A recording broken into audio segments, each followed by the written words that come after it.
Aí sim, minha galera abençoada. John Olok na voz. E hoje a gente vai desenrolar a história de um dos caras mais sinistros e ao mesmo tempo mais trágicos de toda a Bíblia. Um herói que tinha tudo pra zerar o game, mas que foi nocauteado pela sua maior fraqueza.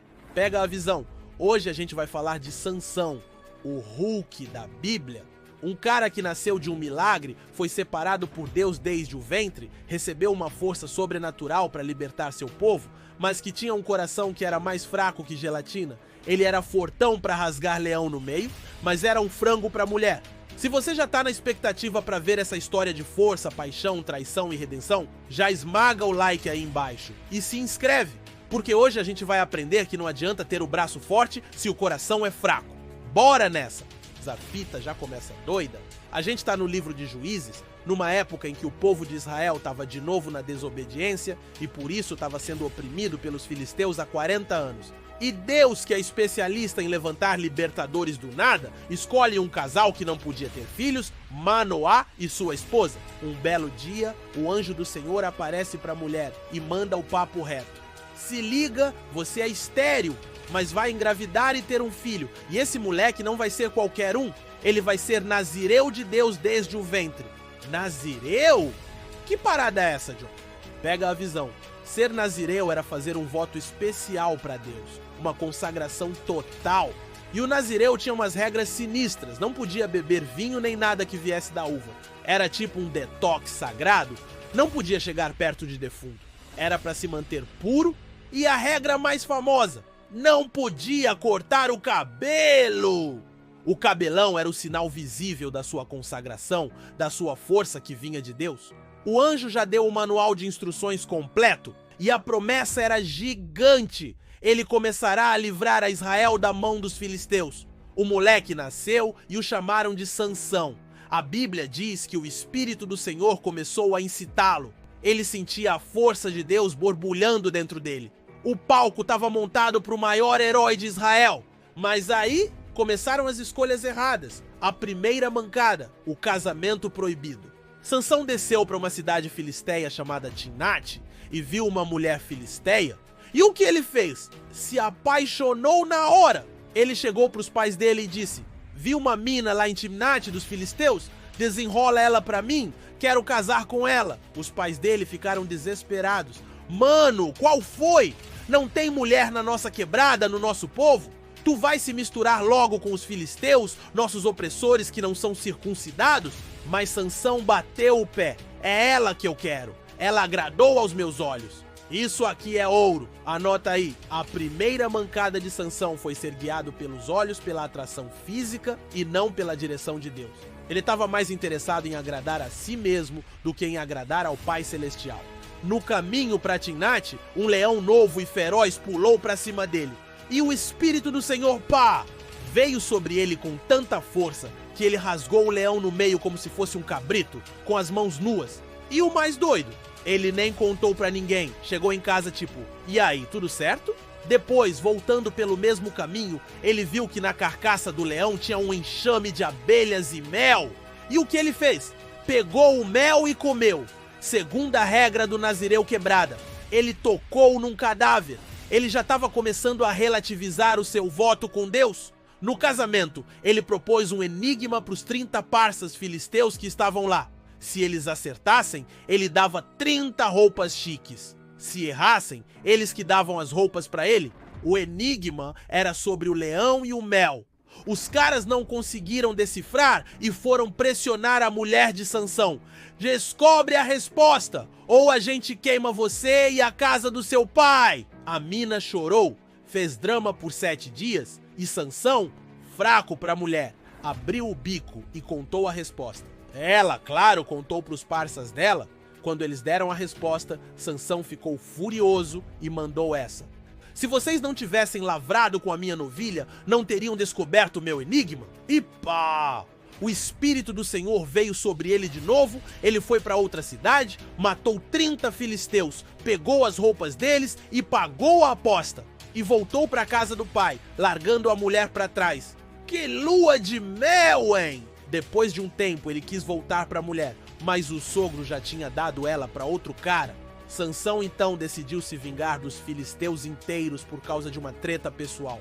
Ele pegou 300 raposas, amarrou as caudas delas de duas em duas, colocou uma tocha de fogo no meio e soltou as bichas nas plantações dos filisteus. Queimou tudo: trigo, vinhas, olivais, um prejuízo gigante. Os filisteus, para se vingar, queimaram a ex-mulher de Sansão e o pai dela. E Sansão, para se vingar da vingança, deu uma surra neles e se escondeu numa caverna. O bagulho virou uma bola de neve de vingança. Aí 3.000 homens de Judá, o próprio povo dele, foram até a caverna e falaram: "Qual é, Sansão? Tu não vê que os filisteus dominam sobre nós? A gente veio te amarrar e te entregar para eles. Ele era para ser o libertador, mas seu próprio povo estava com medo dele. Ele concordou em ser amarrado. Quando os filisteus viram ele chegando amarrado, começaram a gritar e a comemorar.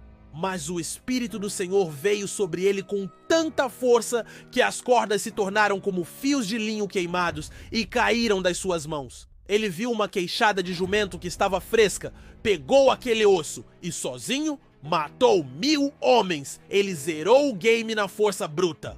A queda: o Hulk e Dalila. Depois de julgar Israel por 20 anos, Sansão cometeu sua última e fatal mancada. Ele se apaixonou por outra mulher filisteia, uma chamada Dalila. E essa, meu parceiro, foi a criptonita dele. Os príncipes dos filisteus chegaram para Dalila com uma proposta de 1 milhão. Engana ele, descobre de onde vem essa força toda, pra gente poder amarrá-lo. Se você conseguir, cada um de nós te dará 1.100 moedas de prata. A mina topou na hora. Dalila começou o joguinho de sedução e manipulação. Tentativa 1. Sansão, me conta o segredo da tua força? Ele mente. Se me amarrarem com 7 vergas de vime frescas, ela amarra, grita: os filisteus vêm sobre ti, e ele arrebenta tudo como se fosse um fio. Tentativa 2. Você mentiu pra mim. Me conta, vai. Ele mente de novo. Se me amarrarem com cordas novas, mesma fita, ele arrebenta tudo. Tentativa 3. Até quando você vai zombar de mim? Conta a verdade. Ele mente mais uma vez. Se você tecer as 7 tranças do meu cabelo com uma teia, ela faz isso, prende com um prego, e ele acorda e arranca tudo. Imagina um lutador invencível que tem um anel mágico que lhe dá força. Sua namorada, paga pelos rivais, pergunta todo dia: amor, qual o segredo da sua força? Ele responde: essa munhequeira aqui. Ela corta a munhequeira e nada acontece. Essa faixa na cabeça. Ela rasga a faixa e nada. Ele tá brincando com o perigo, achando que tem tudo sob controle. Ele tá revelando aos poucos o caminho para o seu segredo, pensando que é só um jogo. Moral da história: Sansão estava fazendo a mesma coisa. Cada mentira que ele contava o deixava um passo mais perto de revelar a verdade. Ele estava brincando com o pecado, flertando com a sua própria destruição. Finalmente, Dalila deu o golpe final. Ela fez drama, chorou e disse: como você diz que me ama se o seu coração não está comigo? Você já zombou de mim 3 vezes. Ela infernizou tanto a vida dele dia e noite que a alma dele se angustiou até a morte. E ele, cansado, derrotado pelo coração, abriu o jogo e contou todo o segredo. Nunca passou navalha na minha cabeça, porque sou nazireu de Deus. Se eu for rapado, a minha força se irá de mim e me enfraquecerei e serei como qualquer outro homem. Dalila sabia que dessa vez era verdade. Ela fez ele dormir no seu colo, chamou um homem e pá! As 7 tranças do seu cabelo foram cortadas. E ela gritou: os filisteus vêm sobre ti, Sansão! Ele acordou e pensou: vou sair dessa como das outras vezes. Mas a Bíblia diz a frase mais triste da história dele.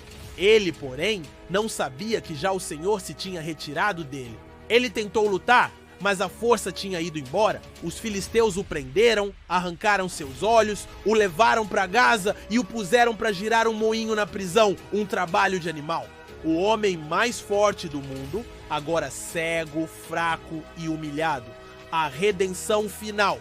Na prisão, o cabelo de Sansão começou a crescer de novo, e os filisteus decidiram dar uma festa gigante para o seu deus Dagon, para comemorar a captura de Sansão. No meio da festa, bêbados e felizes, eles tiveram a ideia de trazer Sansão para que ele os divertisse. Levaram o herói cego e o colocaram entre as 2 colunas principais que sustentavam o templo. E Sansão fez sua última oração, uma oração não mais de arrogância, mas de desespero e propósito. Senhor Deus, peço-te que só desta vez te lembres de mim e me fortaleças para que de uma vez me vingue dos filisteus pelos meus 2 olhos. Ele se posicionou entre as colunas, empurrou com toda a sua força e gritou: morra eu com os filisteus! E o templo desabou, matando todos os príncipes e todo o povo que estava ali. A Bíblia diz que foram mais os que ele matou na sua morte do que os que mataram em toda a sua vida. E aí, minha galera? Que história! Sansão é o exemplo perfeito de que um dom de Deus, por maior que seja, não adianta nada sem caráter, sem obediência, sem um coração consagrado. Ele tinha força para matar 1000 homens, mas não tinha força para dizer não a uma mulher e ao seu próprio desejo. Mas no final, cego e humilhado, ele finalmente enxergou, e sua maior vitória veio na sua morte, quando ele se entregou completamente a Deus. Agora, quero ouvir o seu papo reto. Qual é a Dalila da sua vida?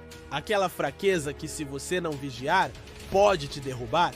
E o que a redenção final de Sansão te ensina sobre a misericórdia de Deus, que nos usa até no nosso pior momento? Solta o verbo nos comentários. E se essa história te impactou, já sabe, né? Dá aquela moral. Curte, se inscreve e ativa o sininho. Tamo junto. Paz!